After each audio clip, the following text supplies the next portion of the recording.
Yo, yo, yo, what up, what up, what up? You know what time it is. You know what we gotta do. We gotta get a couple tweets out the way, and our lives will be begun, and we're gonna power through. We're gonna power through. Last week I said we were gonna power through, and we did like a 3-hour episode, but this week it's different. I swear it's different this time. I swear I've changed. Yo, yo, yo, what up, what up, what up? All right, cool. So we got sound check. We haven't had sound issues in months, guys. I feel like we need to really give me a pat on the back for that. I think I got this down finally after doing this show for 183 something episodes. Anyway, we need to send out some tweets. Don't worry, the audio will improve. As you can see, my mic is slightly to the left of me instead of directly in front of my face. Remember, kids, talk into the mic. Do not swallow it. Nobody likes oh shit. Sorry. Another constant bane of my existence. Wires that come from things everywhere. They're constantly in the way. That's why the mic was over there. I'm not sorry for loving you. That's your song for today. That is from Epic the Musical, which if you are on TikTok and don't know about it, type in Epic the Musical, and the first videos that come up is a dude literally basically recounting his journey as he creates a musical about Odysseus. The Odyssey, not just Odysseus, but yeah, it's really good. And apparently he's got some big news coming up about it possibly getting made, I think, or something. Who knows, man? Bro, my chest hurts so bad. Yesterday, I was a dummy for a bunch of drills for a Quidditch team that I help out and shit like that. I wonder if I can even say whatever. Everybody else has got their shit announced. I don't get why I can't talk about it. Anyway, if you like Quidditch and you live in Houston, hit me up. Don't be a jerk. I know nobody's gonna see this part, but there's a bunch of people who, remember. I know if you're lying about where you live. Anyway, I don't know why I just made that blanket threat that only applies to like 3 people or some shit. Anyway, where's Google Chrome? I don't know why. I just copied and pasted something. That's not gonna work. Watch live.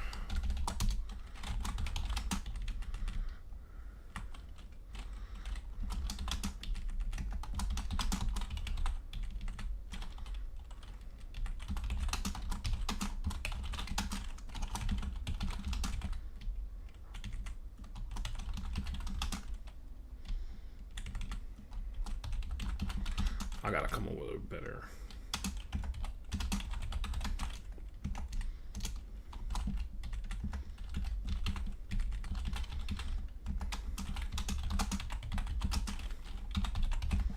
Hopefully this time. By the way, the last 3 weeks, there have been people who have hopped into the chat that I check the chat like religiously before the show starts. Or like during the first half of the show, but then for some reason when we come back from that second hydration break, I just zone out and don't even think about like people could possibly be checking in, and that's exactly when people write messages in. So shout out to the people who stuck around and watched. I know one dude that I know in real life, but I won't say his real name. Kim Mulkey's trending. I wonder what that could be about. It is time. It is almost, as you can tell from the name of this week's episode, Third Month Crazy Time.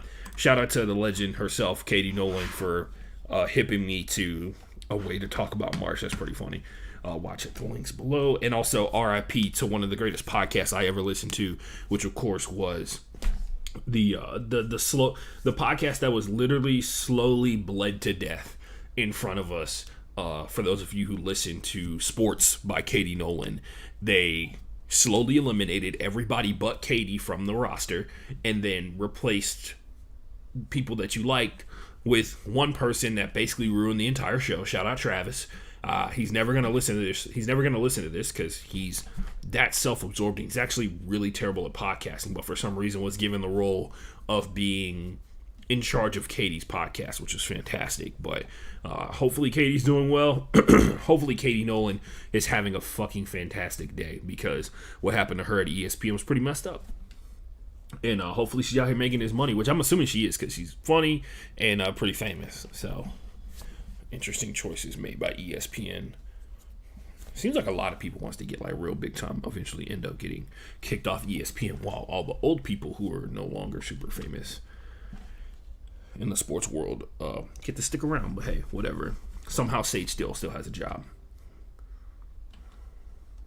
Well, I know how Sage still has a job. They've heard what she says about black people and they love it. So hopefully nobody will ever go back far enough to hear this part of what I have to say about sports.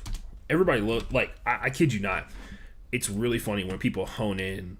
Like every time somebody brings up something about what I say in sports, they'll find the one out of like 20 times I was wrong, and they'll hone in on that. Like I had a friend who was just like, religiously who? What's up, Quid Kevin? Thanks for jumping into the chat. What are we talking about religiously?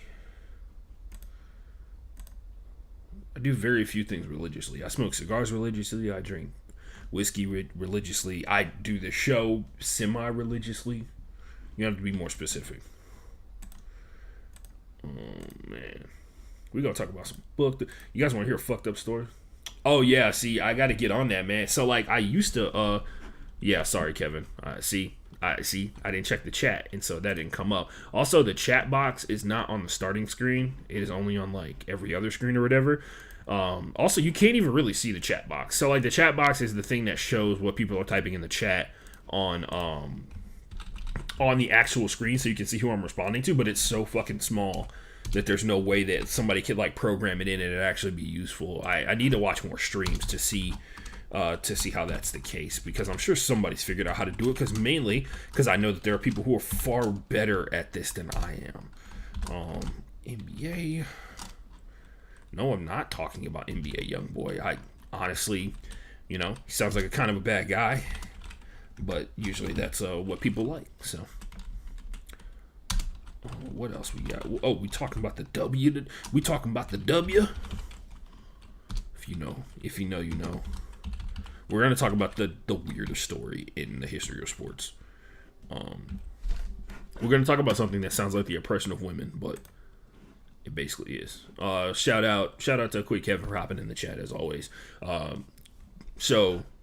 I guess I saved these stories specifically because I don't want to put them on the podcast in case somebody important looks at the podcast, and hopefully they don't check out the first part of it. Anyway, I've done 5 TikToks on NFL draft prospects. 2 of them have done some sketchy ass shit so far. Oh wait, the chat box is on here and it actually is visible on Twitch. I'm looking at it right now. Never mind. Shout out to me. Apparently I did figure it out. Nah, it's all cool, Kevin. I appreciate any second that you have to spend talking with sports about me. I have 2 stories for you, though. I did 5 TikToks. 2 of them were about guys who I no longer think I'm a fan of. One is Darian Kennard. He's a Kentucky offensive lineman. His mother is a nurse. And he showed up to the NFL Combine today. And like I said before, if you guys remember, if you showed up for the first study hall episode, I actually mentioned flippantly about how I saw this video about how Darian was wearing an American flag bandana as the thing that covers his head from his helmet. If you've ever played football, you want to protect your forehead sometimes. And then on top of that, you also want to stop your head from getting irritated by your helmet constantly that's filled with sweat. And, wait, did my stream just die randomly? No. Anyway, so you want to stop your helmet and stuff from getting wet randomly and shit like that. So you do things like you wear a skull cap sometimes, but they've made cooler versions, one where it's just like a headband that has the front part of the headband is longer, so it covers up your hair. Sorry, I don't know what that was. That's actually happened the last 3 weeks. And then when I look at my OBS, it tells me that I am not skipping frames. So I think it's something on Twitch's end. Anyway, this guy, he wore an American bandana. I thought that was a little weird. Somebody asked him about it, and I think they asked him about it intentionally knowing like what his response was going to be. And he responded, well, he doesn't think that there are people, he doesn't think that like based off what he sees on the internet, people are proud to be Americans. And I was like, I think I know what that is. I think I know what that is. And then he showed up to the NFL Combine today, rocking a hoodie that said Trader Joe's, and it had the White House on it. And I was like, I definitely know what that is. And then he was asked about, I think his training in COVID, because he blew up, and I think he actually got like a deal out of it, or NIL deal or something out of it, but he blew up because he was training by like tossing logs around in his mother's backyard in their house in Lexington, Kentucky, where he went to school because he went to Kentucky. Anyway, they had that whole situation going on. And I was like, oh, this guy be on the weird part of the internet. This guy be on that part of the internet where the lead information getter is the person that is, talking to you from inside their truck bed, or talking to you from inside their truck. Anyway, yeah, so that's what I discovered, and I was like, yep, kind of got that vibe a little bit. And then today, I did one on Darian Beavers, who is a very talented NFL linebacker. He's like 6'4", massive individual, and he could be potentially selected in like the 4th or 5th round, depending upon how things shake out. He's a linebacker, so he's playing at like a low value position for a lot of teams in the NFL. But he is the son of a man by the name of Darian Beavers, who once played in the NFL. Daryl, after not playing in the NFL, went on to become a cop in the year 2002, and then in the year 2013, it was discovered that he had been receiving nudes from a 17-year-old, as far as most people know, a 17-year-old, because her stepfather looked at her phone and saw some disturbing messages being, like sexual messages being exchanged with the person. Turns out that person was Darian Beavers' dad, Darian Beavers, a cop at the time, a cop who was also a part of a program that is intentionally, and it's always for inner city youth, right? It's because kids in the suburbs don't have issues that they need help with, but it was a program for cops to hang out with inner city youth. And apparently, he had been utilizing that to prey upon children based off of the information that was revealed. By the way, he has been let out early from jail from this situation. So that's interesting. I looked it up and I sent it to 2 different people. I sent it to 3 different people, and they were all like, what the actual fuck? And as was I. I kept reading, and it turns out that he also utilized his stature as a cop in the community to convince a landlord to give him an apartment for free, because he claimed that it was going to be like a substation, which is, I'm assuming, an observation location or a place where cops can go to perform stakeouts or like get ready for stakeouts and go after stakeouts and all that kind of stuff like that. And so she allowed that to happen. Turns out he was utilizing that place for what seemed like sexual activity, and I'm assuming the connection between the text messages and the nudes from the 17-year-old and the apartment that was found to have a night vision police issued camera and lube and a computer in it and a mattress in it as well. I think those things connect in some way, shape, or form. So yeah, that's what I learned today, along with the fact that Darian Beavers is probably going to be a 4th round pick in the NFL draft. So I just wanted to share that before we got the show started. So nobody can, because they'll come at me and be like, "Oh, he took that story out of context," and I'm like, I don't think so. It was reported by people. He got out of jail early somehow. Don't know how, but America and sexual assault of women and not giving a fuck about it go hand in hand. So there's that. What other leagues do we talk? We talk about the NFL, NBA, WNBA. We talk about MLB. You're right. Thunder bringer. All right, tweet that out. Sorry, I gotta send 4 more tweets and a post on Facebook, fellows. And we'll be good. We'll be good. Sorry for the super offensive British accent on that. I shouldn't have done it. I apologize. I'm a bad person. Should I tweet you from the Cosmos account? I'm just kidding. I'm not going to do that. But yeah, that's what I learned today. And I thought that if I knew that information, I was like, yeah, if I know that information, I want you to know that too. So yeah. Oh, wow, that is a really cool photo. Is Red going to be the coach for Soldados? That would be sick. Y'all ever have that friend who's like a bad friend? I'm getting better at getting rid of those people in my life, actually. That's what your development as a person is, kids, by the way. Figuring out the people who are not cool in your life, and getting rid of those people. That's like most of being an adult. That's the tough decisions that you have to make of like not talking to certain people. Anyway, I sent that same story to like 3 different people.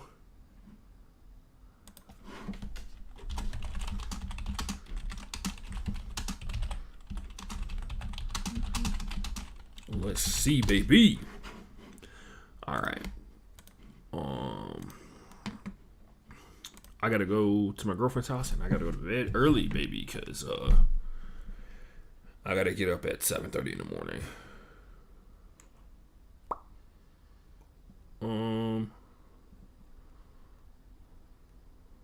Whatever, dog. Let's get it. Kevin said don't record that, and I'm like, I feel like the people need to know.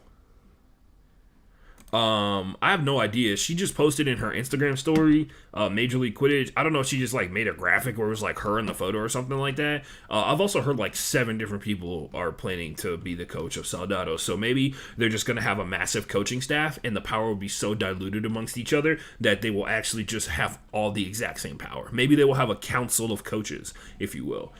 We are doing 2 hydration breaks for those of you watching on other platforms who are joining us either late or on time. And there's no way you can join the show on time because I'm always late. So do with that information what you will. I'm just super pumped that apparently whoever the coach of the League City Legends has also gotten a general manager, rumor has it, on the street. Whoever the coach of the League City Legends is.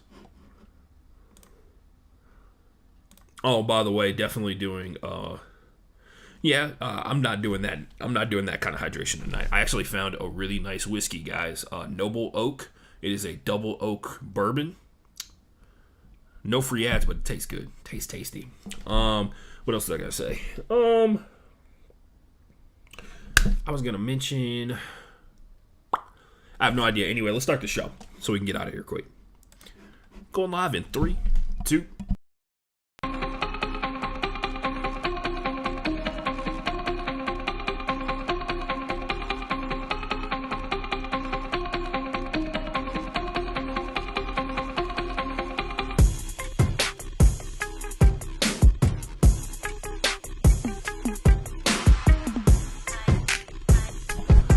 Ladies and gentlemen, boys and girls, and everybody else in between, I'm Ashton Gene Lewis, and this is the one, the only Broke Boys Sports Podcast. There is another podcast called The Broke Boys, but they stopped recording, I want to say, like 2 years ago. But this is the only Broke Boys Sports Podcast. And I thank you all for showing up, whatever capacity that may be. I looked at a camera that is currently not active. Shout out to everybody for showing up.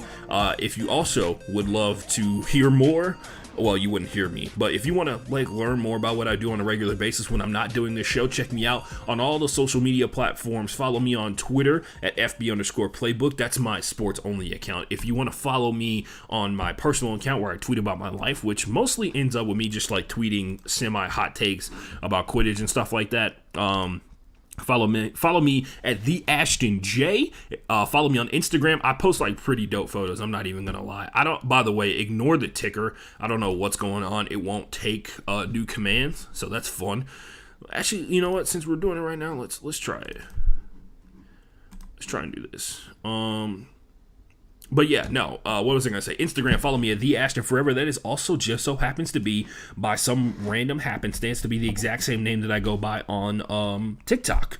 Who would have thought? Who would have thought? Anyway, take advantage of the fact and follow me on both of those platforms. And of course, as always, follow me on this here platform, Twitch and YouTube, whatever one you're watching. Maybe you're a person that is elite of the elite when it comes to the broke boys in this universe. You're watching me on both. Maybe that's what you're doing. You guys like that? That's so dumb. Trying to figure out. We're trying to make edits live on the show because that's what we do here. WNBA. NBA.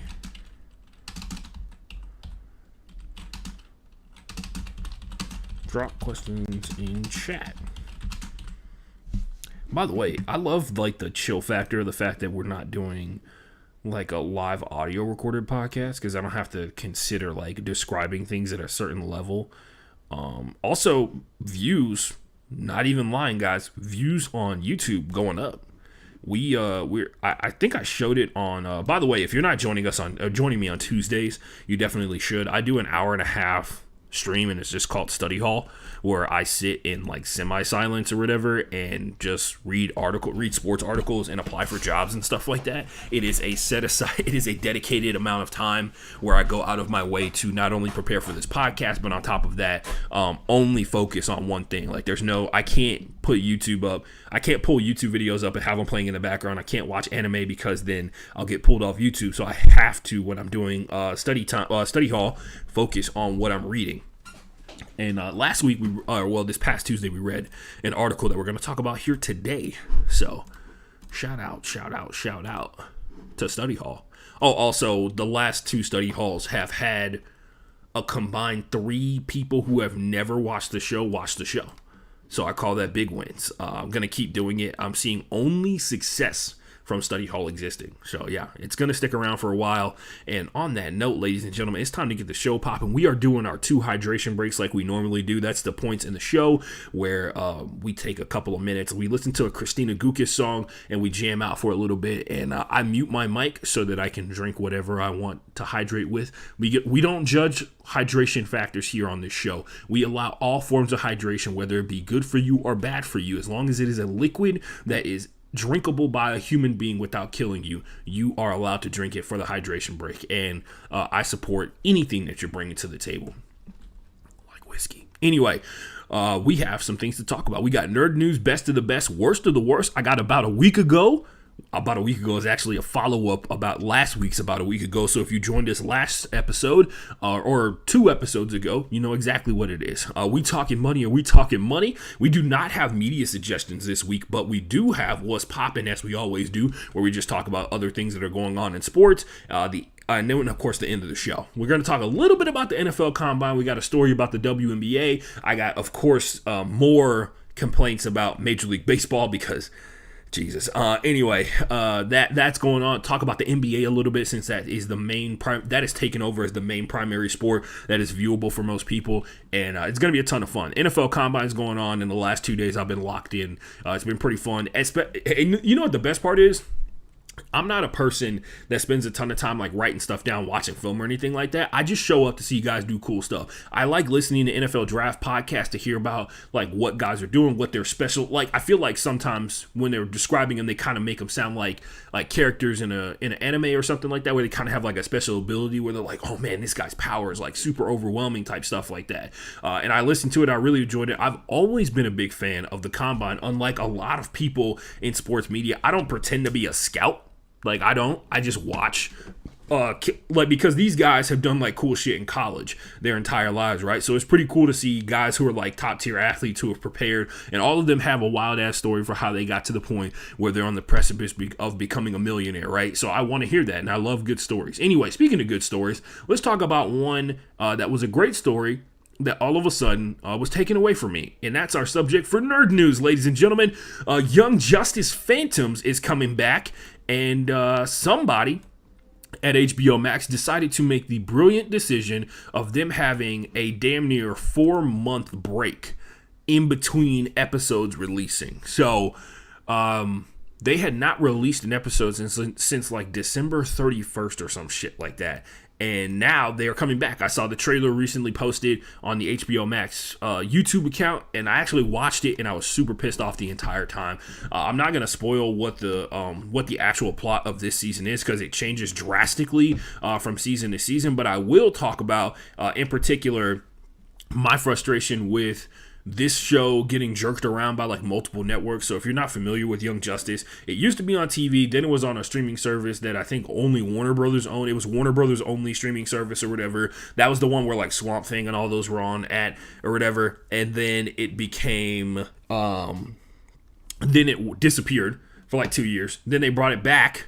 I think it was like 5 years actually. It disappeared. They brought it back, and then yeah, man. Now it's on HBO Max. They've got a new season. They've gone through to the halfway point of this season. It's called Young Justice Phantoms, which is in reference to something that's actually happening now. They spend a good chunk of the season setting up something that doesn't happen until the second half of the season, and it's kind of astounding that somebody had that kind of creative boldness to do that. And then on top of that, they get like real sidetracked this season, but it's worth it. The storyline that they get sidetracked with is actually really entertaining. The frustrating part is just the giant gaps that they keep taking, because they could pick up steam and become one of the best animated shows that is available for people to watch if they would just have a concurrent season for the first time in 5 years, instead of being moved around from platform to platform. And I don't know if it was a money thing or a delay thing or something like that. I've been looking for reasons why or when the new episodes are going to drop, and I was told it was going to be like a 1 month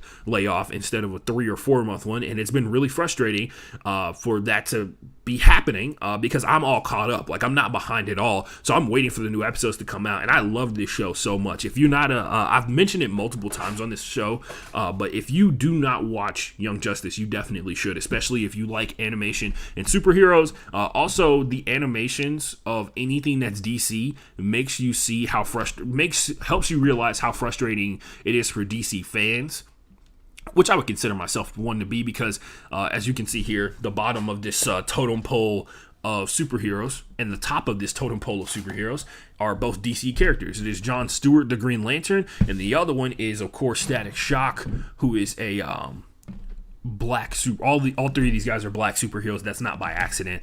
They've all had some kind of impact on my life in some way, shape, or form. Yes, I am working on getting a Black Panther, in case people were wondering. I just don't know which one I want to get, so working on that. Other than that, that's all I got to really say about this one. The massive break in the middle of the season, by the way, was super frustrating, because the show really taps in and dives in on a lot of deep issues like racism, sex trafficking, like superhero politics, politics in general, manipulation of the masses in terms of like their perception of what's real and what's not. How do you do that kind of stuff like that? And then it's called Young Justice because it basically centers around young heroes, not sidekicks, because they don't hang out with the main superheroes of the Justice League, but they are sidekicks, and they're all finding their own way in the game, in the world of being a superhero, right? Some of them realize their goal is to become a member of the Justice League. Some of them realize that was their goal initially. It no longer is because of certain reasons, because they don't like how the Justice League itself gets down. There are a lot of young superheroes who have come from really messed up backgrounds, who are looking for a fresh start, to take something, their trauma, and turn it into something positive for the world, which I think a lot of people can relate on a grand scale. But it's just really tough when they keep chopping up everything that's about this show, because this show can truly be great, and people won't let it be great on its own. That's rough. Anyway, moving on. Best thing that I saw in sports. If you do not know, this show is billed as the me breaking down the best and the worst that sports has to offer every single week. So I have a segment called Best of the Best and Worst of the Worst. Best of the Best, obviously the best thing I saw this week. Worst of the worst thing I saw this week. Best of the Best, ladies and gentlemen, this was pretty good. They would have got away with it if it wasn't for those meddling 65-year-old football players. So the NFL, we've talked about this before on this show. We've actually mentioned it a couple of times since the initial story came out, and talked about why racism is still prevalent not only in the NFL but in so many other aspects of our society as a whole. If you don't recall, the NFL basically is in the process of paying out a lawsuit that a group of former NFL players won, where it was determined that football was not billed as the dangerous sport that it actually is, and the brain damage and the dementia and the breakdown of human bodies that are coming from football as a whole is something that the NFL should have paid for initially, and now they need to pay for the medical expenses and just overall pay more money to the people who helped build their billion-dollar franchise, their billion-dollar industry, really, because football as an industry is billions of dollars, whether it be college football, but in particular professional football as a whole, because you can't really sue all of college football. You can sue the NCAA, but that is not college football. The average payment settlement out of these amounts of dollars, because I think it goes up to $1 billion or something like that, the average payment is $600,000 to each person that has their claim approved.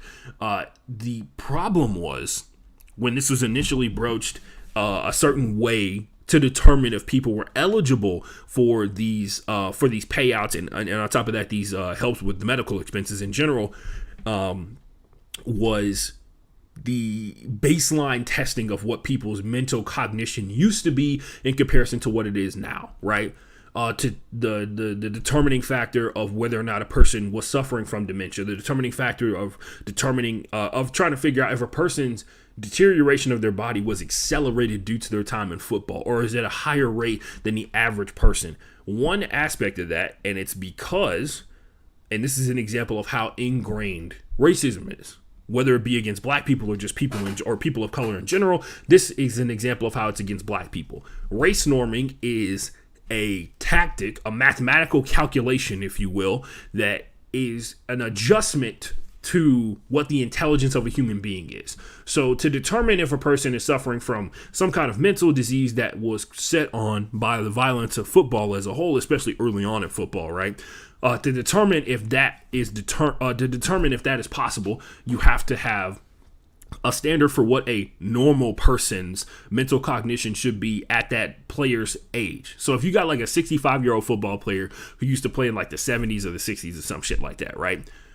Their mental cognition in comparison to the general population, they're saying it is diminished at a higher rate than everybody else. And they're saying that they deserve money from this lawsuit because they played professional football.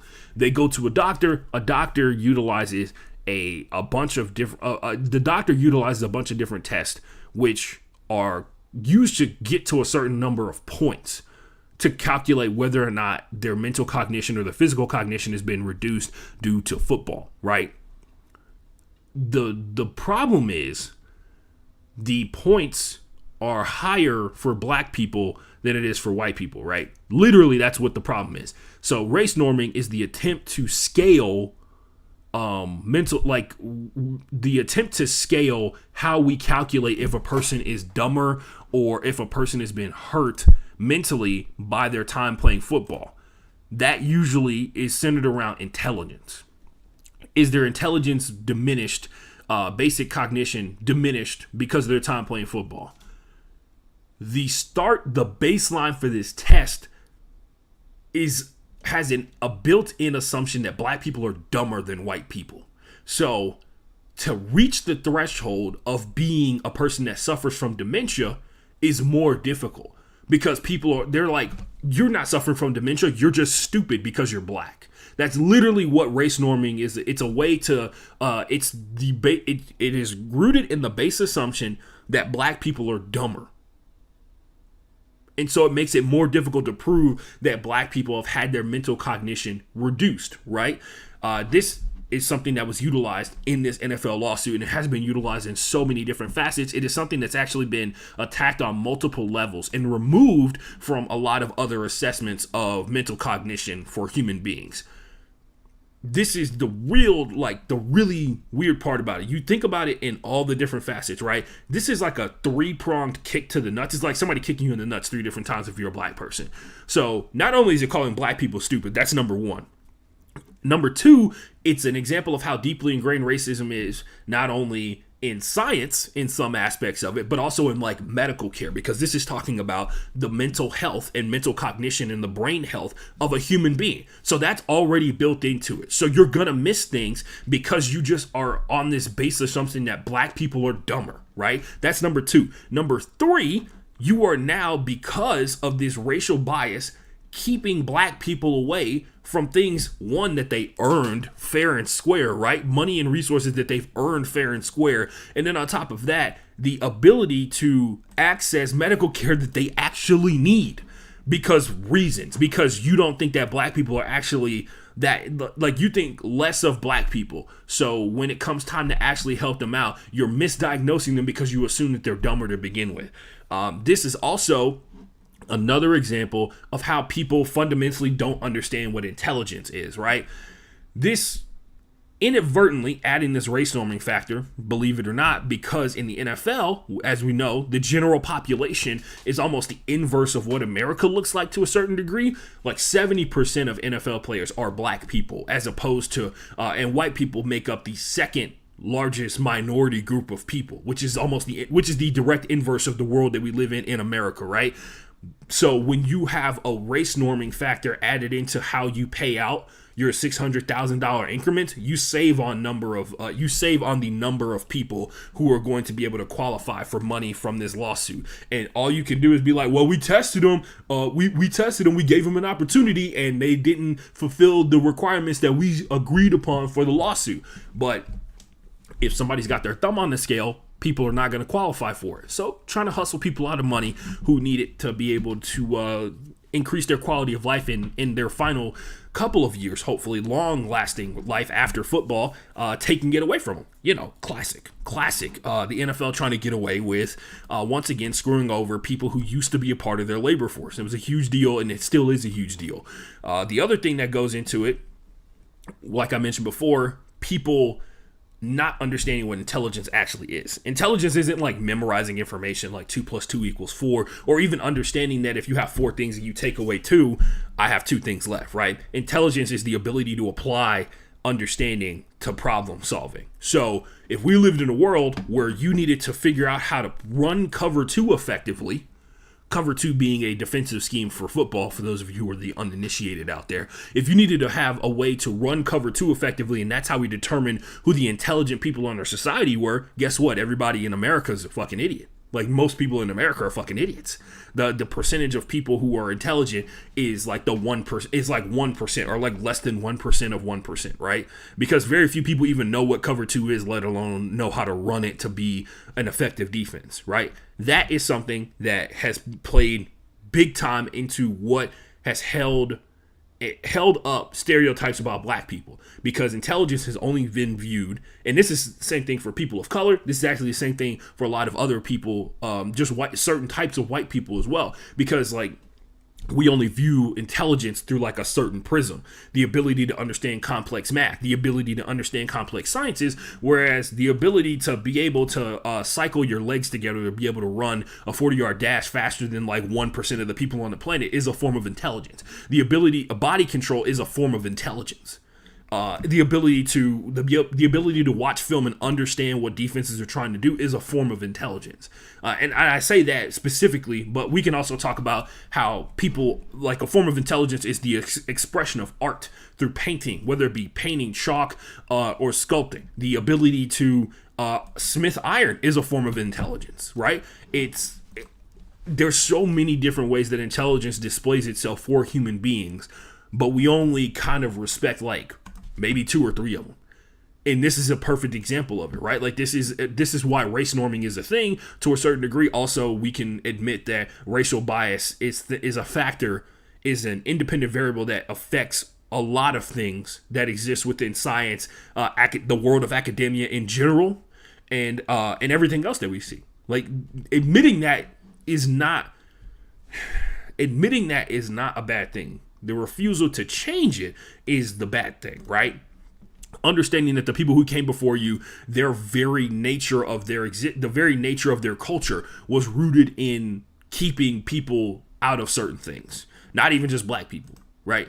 And I got best of the best because the judge in that case for the NFL lawsuit has removed the race norming factor. So now a bunch of black men who lived in a time where black people didn't make a ton of money to begin with and didn't have access to everything that they needed to begin with, even though they were doing the same thing that their white counterparts are doing, now have access to the medical care that they need so that they can live out the rest of their life very, very well. And I hope that is exactly what happens, and I hope this is the last time we talk about this fucking story, because it is super sad, because we know for a fact that there's a bunch of players who, one, got hustled out of a bunch of money early on in the growth of the NFL, because that's just how people work. That in particular, rich white people, when they're dealing with black athletes in general, they still do it to this day. But yeah, that's what best of the best is. And on that note, ladies and gentlemen, on that very sad note, I guess, well, it's a happy note. The right thing is happening. Justice is being served. We will take our first hydration break of the show, and when we come back, we will talk about the worst thing that I saw in sports this week. My bad. We're gonna go with the humble beliefs, as we always do. When we come back right here on the Broke Boy Sports Podcast.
And we're back here for the second half of the Broke Boy Sports Podcast. Let's power through this one, ladies and gents. Let's get to worst of the worst. Worst thing that I saw in sports this week. I think this was pretty obvious. If you did not see this story, it's actually kind of wild. The New York Liberty apparently were on the verge of being disbanded as a WNBA franchise. For those of you who don't know, the New York Liberty are New York's only WNBA franchise. They are actually a founding member of the WNBA as well. And a story recently came out about Joseph Tsai and his wife, who apparently are founding members of Alibaba. And if you're not familiar with that, long story short, Amazon's got one major competitor in this world that we live in, and it is Alibaba, because they basically do the exact same thing. Alibaba, in some ways, is considered to be more effective, but I think Amazon's done a really good job. No, I don't think. I know they have. They've done a good job of keeping Alibaba out of America, which is a big factor for them. But nonetheless, Amazon's biggest competitor is Alibaba, and two of their founders own the New York Liberty. So they got a good amount of money available to them at their disposal, most people would say.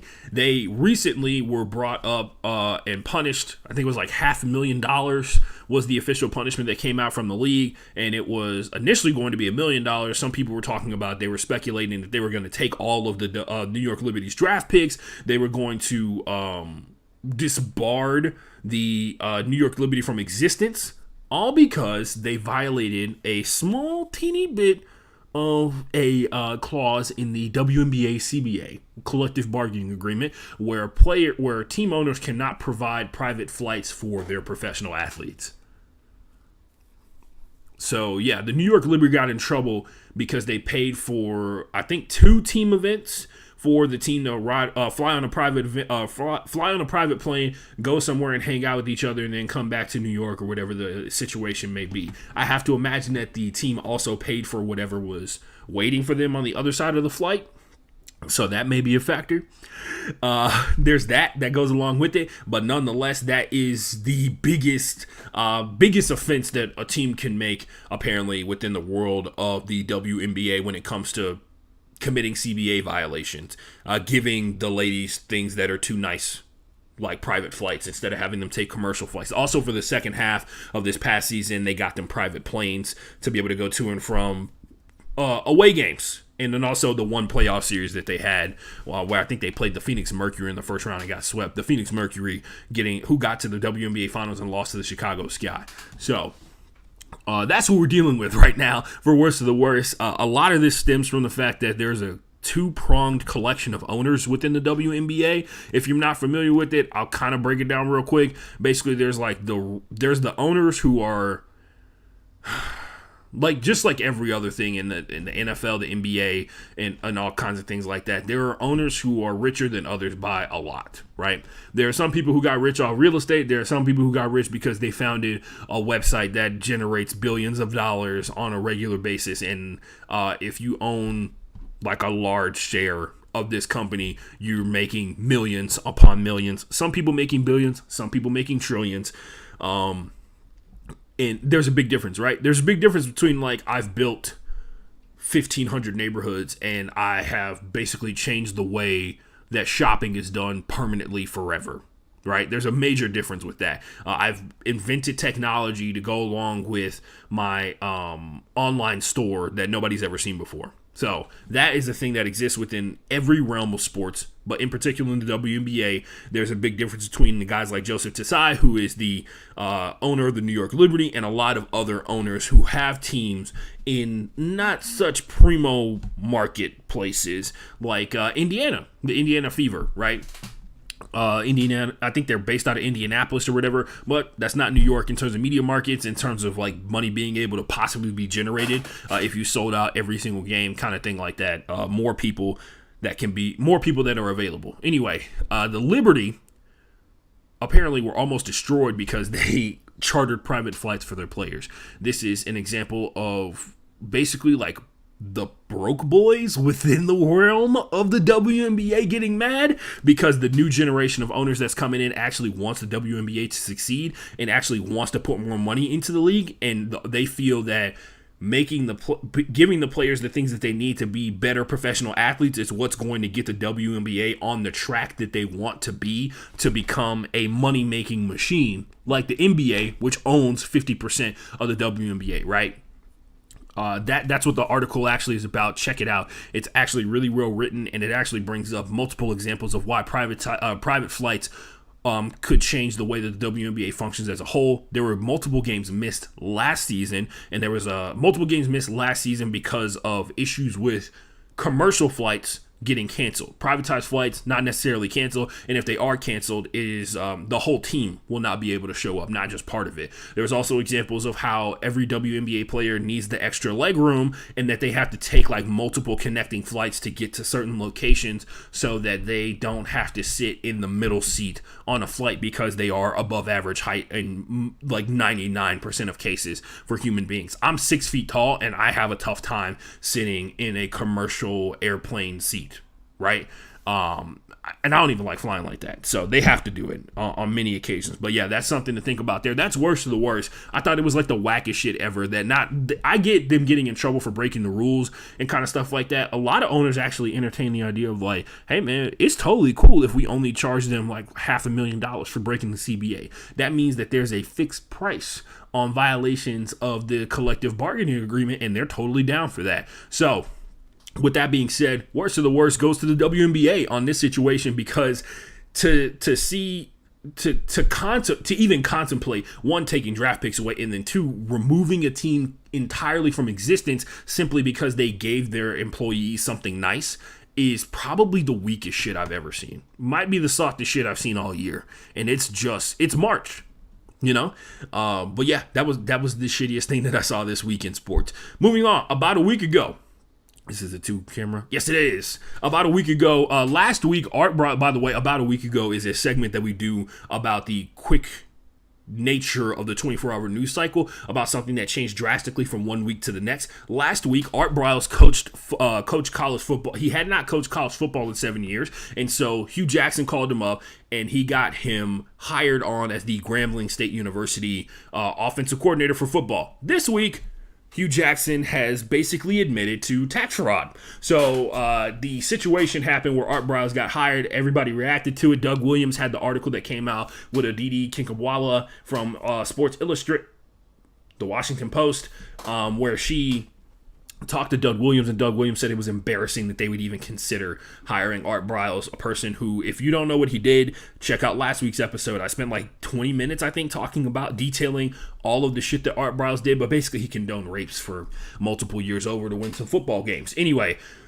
this week, not only did that happen, Art Briles has officially resigned as the offensive coordinator for Grambling State because of the backlash, which, by the way, restores my faith in humanity. In general, it's good to know that there are people who actually have limits on how much they're willing to take in terms of people that were sacrificed in terms of sexual assault for the sake of a fucking football team. But Hugh Jackson, utilizing the Hugh Jackson Foundation Twitter account, said that he stands by and supports Art Briles as the offensive coordinator for Grambling State. The information also came out because people probably didn't know that Hugh Jackson even had a foundation. Somebody found out that Hugh Jackson has not only paid hundreds of thousands of dollars to the Hugh Jackson Foundation, but he also has one employee, and all of the money was paid. All of the money except $15,000 that was given to that organization was paid to one singular employee, and the $15,000 that was set aside was used for travel. So a lot of people, like me, see that, and I'm like, wow, that's tax evasion. He's literally washing money through a nonprofit foundation. That's legitimately what that is. So that is a plot twist that I did not see coming. But yeah, you want to talk about the viciousness of the 24-hour news cycle. We went from Art Briles getting hired to Hugh Jackson basically admitting in 4K that he uses his foundation to launder money. That's pretty funny to me. That's what I got for about a week ago. We talking money, or we talking money, ladies and gents?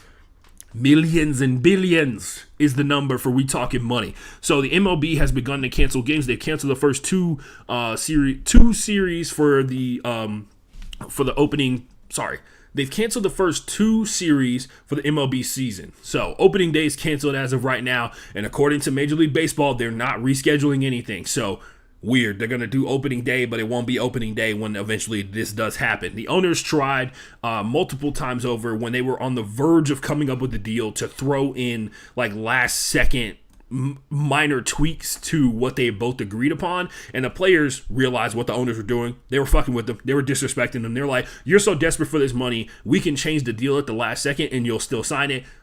Joke's on them. The players said, fuck that shit. The players said, fuck that shit. we not playing. So now we're in a situation where the MLB lockout has gone for almost 100 days. By the time you, if you're watching this on Saturday, March 5th, because today is Friday, March 4th, you will be witnessing over 100 days of a lockout, or over 100 days of MLB lockout, and more games getting canceled by Monday. So fun times on the way.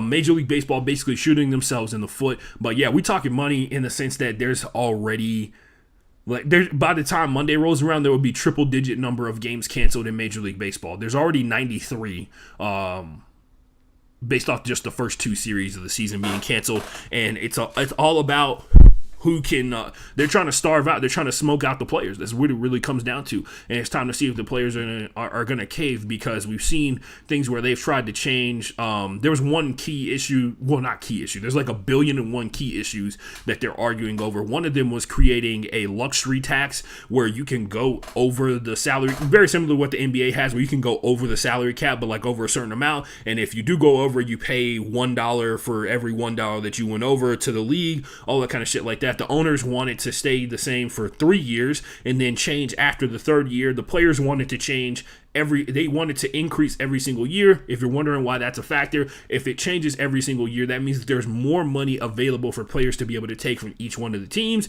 And then, of course, agents will be able to negotiate that money away, because teams will be forced into a situation where they're trying to go out there and get championships, and they'll have more money available for players. Like, that's what the luxury tax will create, and that's the number one goal for the PA, right? To have more money available for players to take from each one of these teams, whereas the owners, the team owners, want to keep as much money as possible. So they want to create the illusion of like, oh man, we would pay you more money if we could, but because of the salary cap, we can't give you more money. They've had a situation where like one of the owners has suggested bigger base sizes. Like, literally, they want bigger bases on the field. There's been the pitch clock that's been floated around, type shit like that. They're literally they're basically waiting until the last second to throw extra things into the deal, and they thought that they were going to get by it because they thought that the players are going to be desperate enough to just sign whatever they put in front of them, because they were like, oh, well, we got like most of what we wanted type deal. That's not the case, and that's not what's going on. So, shout out to the players for holding it down. I don't know how long they're going to be able to hold it down, because it's pretty tough for, of course, like we talked about before, this is about the minor league players. This is about the vast majority of the minor league players who are sitting at home, not making any money, who are already making barely above minimum wage to begin with. One of the key sticking points for this entire agreement was about increasing the base salary of Major League Baseball players to almost $750,000. And that's been a point of contention. So we move on. I digress. That's We Talking Money. Are we talking money? We're not going to take our second hydration break because I got to get out of here. The thing that we are going to discuss and what's popping. Wow, man. I can't believe, like, that's one of the weirdest features about this thing. The ticker. It changes. Anyway, if you change something in the ticker, it moves it out of position for some reason, and I don't even want to ask questions about why that's the case. Other stuff, what's popping. First of all, if you got any questions or anything, drop it in the chat. What's going on? Derek Jeter, who, if you guys don't know, is a minority owner for the Marlins, the Miami Marlins, has apparently surrendered not only his CEO role, but also is going to surrender the 4% of the team that he officially owns. And this is all coming in the midst of the negotiations between the players and the owners, which is a little weird, but overall it is something that I think is going to help them in the I think he's thinking, I don't know, man. I don't know if he's feeling like he's got some connection to the players and that he doesn't feel like he wants to be a part of a group of people that are trying to fuck them over, which is exactly what the owners are trying to do. There's also, in his statement, he said that he thought the Marlins were going to go in a different direction, and it doesn't seem to be that way, which usually means when you're talking about a guy like Derek Jeter, he probably thought they were going to try and go all in terms of like getting the best talent that they possibly could to bring a winning team to Miami immediately, as opposed to like building up the farm system from the ground up and using the draft picks to be able to do so, which, you know, there's an argument to be said. Well, I'd say this much. The draft, like the whole, like, we're going to draft a better team takes the longest in Major League Baseball, because a lot of those guys are just flat out never going to make it. And the guys that are going to make it are not going to make it until like 3 years from now. because that's how the minor league system works. Only sport in the world that's like that, basically. So it's a little tough. But yeah, I don't think Derek Jeter, because they've been a losing team since Derek Jeter got there, and it's not because Derek Jeter's fault, because they bought the team and they were a losing team from Jeff Loria. But yeah, he's decided that he no longer wants to be the CEO of the Miami Marlins, and they're going to move on. So I guess there's more money up for grabs. I'm sure that 4% of the Miami Marlins is worth a shit ton in the midst of an MLB lockout. That's the prime time to sell your ownership stake in a team. That's how bad that situation is, by the way. That's an indicator of how bad it is. NFL stuff that's going on. Ron Rivera says he is going to be aggressive in finding a new quarterback after a report came out that there was a strong offer made for the Washington Commanders to get Russell Wilson from the Seattle Seahawks. And if there was one team that I just wouldn't want Russell to go to, if you guys don't know, I am a reformed Texans fan, now Seattle Seahawks fan. And if there's one thing that would break my heart is seeing Russell have to go play for the Washington Commanders and make money for Dan Snyder, because obvious reasons. Cole Beasley apparently has picked up on the hint that he probably won't have a spot on the Buffalo Bills, or won't get the touches that he was getting previously, because the last 2 years, Cole Beasley was making an argument for being like the best slot receiver in the NFL, but after a playoff game where Gabriel Davis caught 5 touchdowns, and Emmanuel Sanders still doing his thing, I think he caught a touchdown in that playoff game as well, and then Stephon Diggs being one of the best wide receivers in the NFL, and now the emergence of Dawson Knox for the Buffalo Bills at the tight end position. It looks like he may be getting the short end of the stick in terms of like who's going to be able to touch the ball and all that kind of stuff like that. Especially I take that back. The NFL announced today that they have repealed, in the midst of the combine, news dump on a Friday, baby. They have repealed their 2019 COVID-19 protocols, which means they're probably just going to not have any rules at all whatsoever, so there's no longer any restrictions whatsoever on Cole Beasley. The fastest NFL combine ever is currently underway. There were 9 wide receivers who ran under a 4.4, and for context, for people who are not familiar with the combine and what the numbers and the metrics mean or anything like that, 4.5 is considered elite level speed even amongst football players, right? 4.4 is legendary, like 4.4 is ridiculously fast. 4.3 is elite level, like Olympic level speed. There are multiple players. There are 2 players who clocked a 4.2 at one point, and I think there was a running back that clocked a 4.3. But yeah, there were a ton of wide receivers who clocked a 4.4. As a matter of fact, they're the fastest positional group ever tracked at the combine since like the year 2003, which I think is the year that they started having the combine like on TV and stuff like that. They started tracking it publicly. But yeah, a few more. By the way, the cool thing about this is like the running backs ran tonight. There were multiple running backs who ran 4.4s. There were a couple of running backs who ran 4.5s, which is crazy. But on top of that, there were multiple running backs who ran sub 4.4. And then the defensive backs and the safeties have yet to run. So there's going to be a couple of 4.3s mixed in there. I can already think of one off the top of my head. Tariq Woolen is a guy that some people are going to be looking at here. Velus Jones Jr., if you saw my TikTok about him, he ran a 4.3. He was one of the guys who contributed to the fastest combine ever. And also, freaky part about this, even the big dudes are running fast. So the offensive line, for the first time ever in combine history, had 12 people run sub 5 seconds. So I mentioned that 4.5, a 4.5 second 40-yard dash is considered elite level speed in the NFL. There were multiple offensive linemen who ran like a 4.8, a 4.7. Or I'm sorry, there was a 4.8, there was a couple of 4.9s, which is ridiculous, especially for dudes who weigh 100 plus pounds more than the guys that are playing the wide receiver position. It is scary fast because that is force equals mass times acceleration. And with the offensive linemen who are running sub 5 second 40s, that's a lot of M and that's a lot of A on that equation, which means there's a big ass F coming behind it. So that being a thing, RIP to the future D linemen of the NFL who haven't run yet either. I'm assuming there's going to be a couple of really fast one of those guys out there as well. The NBA, moving on to the final segment of the show, ladies and gentlemen. Like I said, we powering through. This is the final part of the show. We're going to start off with streaks. We're going to only talk about the winning streaks because I want to talk about the losing streaks because there's one team that is currently on an 11-game losing streak, and the Rockets have the worst losing streak in the NBA right now. They are on currently an 11-game losing streak. There, I said it. I did it. All right, we're going to move on now. We're not going to talk about it. The 2 biggest winning streaks in the NBA, the National Basketball Association, the LA Clippers, who have completely secured a season sweep over the LA Lakers. Tough. Sorry about that. By the way, the Clippers have won 7 straight games versus the Lakers. We're going to talk about the Lakers a little bit later on. I'm only going to mention one stat. I'm not even going to talk about that Russell Westbrook comment that he made last night. Because, Russell Westbrook fans, they will break their fucking necks to try and make this guy seem like he's great right now, which he's not. 5-game win streak for the LA Clippers, 5-game win streak for the Philadelphia 76ers, who just recently had a massive change on their roster.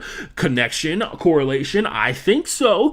James Harden, after the trade for Ben Simmons, has been on fire. Not only have James Harden and Joel Embiid been drawing fouls at like a ridiculously high level, like they drew the Joel Embiid James Harden combination drew more fouls than like 20 something teams in the NBA, like in the span of like 3 games. So that's insane. The arrival of James Harden has also apparently had a really weird byproduct of Tyrese Maxey blowing up right now. So so 4 straight games he's had at least 20 points, and he had 33 points earlier today, Friday, March 4th. And he's also shooting 70% from 3. And he's averaging 5 attempts a game. He's on fire right now. And I don't know if it's a byproduct of James Harden being there or whatever, but it definitely seems like it. That's really cool. Another cool thing, one of the players in the NBA that I was on a team that a lot of people weren't paying attention to, I remember mentioning him on this show multiple times, Darius Garland, one half of the legendary Sexland, Colin Sexton being the other half as well. But Darius Garland for the Cleveland Cavaliers apparently tied LeBron James' assist record in the last 20, more assists than any other Cavalier in the last 20 years is what Darius Garland did the other night. By the way, the Memphis Grizzlies looking like they're going to be a top 3 seed in the NBA playoffs coming up here. Ja Morant is also just absolutely out of control, balling out of absolute fucking control. He had 46 points versus the Chicago Bulls, who are a top 3 team in the Eastern Conference, despite the fact that they have Lonzo Ball hurt and out right now. And eventually, when he comes back, I'm sure they're going to be a lot better. He got 52 points versus the San Antonio Spurs, one of them including a fadeaway with time expiring off of a full court pass from Steven Adams. And then he also had 38 points versus the Boston Celtics, another playoff team. So, just casual shit. Let's talk about the Lakers. I think this is the last one. Oh, no, I got 2 more things on here. And actually, you know what? Let's talk about the Nets. Kevin Durant is back, and the Nets are on a 3-game losing streak. Sorry about that. I don't know.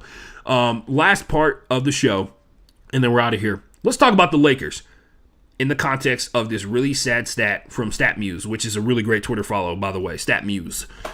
Muse, M-U-S-E.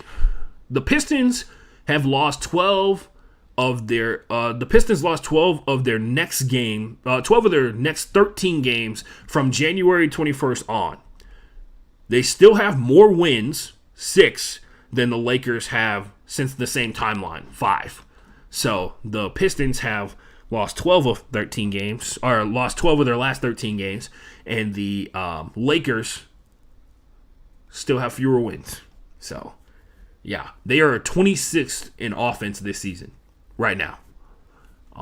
And I get it. Injury's been a part of it, but we saw the situation with Russell Westbrook last night where people asked him what he envisioned for this team if it was going the way he envisioned it, and somebody tried to predict what Russell Westbrook envisioned. He was like, we would imagine that you would envision some wins, and everybody was like, roasting him alive, kind of shit like that. And then Russell Westbrook actually cooked his own ass and said in response to that, I had no expectations when I came here.